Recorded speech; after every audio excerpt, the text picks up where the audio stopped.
Ascension, a new way of presence. Dear friends, today in many parts of the world, the Catholic Church celebrates the Feast of the Ascension. Like the other realities concerning Christ, this too is a mystery. Many people, especially the learned, can beautifully explain an event with splendid vocabulary, even if they never experienced the event. There are those, on the other hand, who experience an event but are not able to express it in words because the words are inadequate to explain the experience. The apostles and disciples belong to the second group. They had the experience of the ascension but could not verbalize it.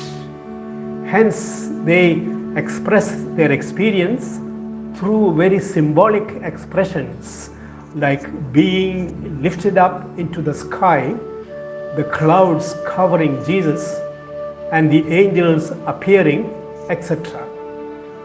What does this experience teach us today?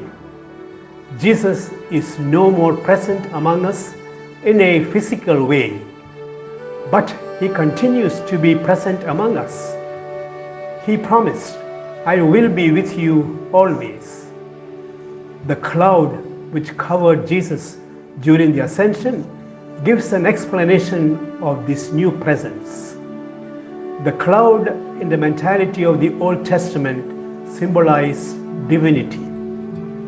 Jesus is absorbed into His divine nature, which He had before He became a man. Though He was divine during His physical presence in His human nature, the human nature was more dominating. But now, after the ascension, His divinity became more evident. He is present with us, above all, in His divine nature as God. In the Old Catechism book, there was a question, "Where is God?" And the answer was, God is everywhere. Ascension, therefore, is not a feast inviting us to look into the sky. In fact, the angels cautioned the disciples at the ascension episode, "Men of Galilee, why do you stand looking toward heaven?" Hence, this is an event inviting us to look at ourselves and at the world in which we live. Jesus is present in each one of us. Jesus often used the "in" language in His teaching. "Abide in me, and I will abide in you." John 15:4. Ascension reminds us of the indwelling presence of God in each of us. As the psalmist in Psalm 139 says, "I praise you, for I am fearfully and wonderfully made."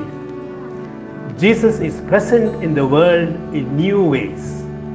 He is present in the poor, in the unjustly imprisoned, in the persecuted for justice sake, in those ostracized on basis of caste, creed, and religion.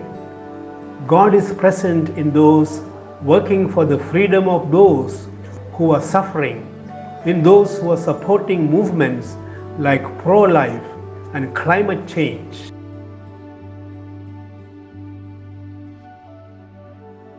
It took place in a country where Christians were a minority and were persecuted. A man on a wheelchair was trying to cross the road, but the traffic was so heavy and an erratic crowd was hindering the smooth flow, so he could not cross it.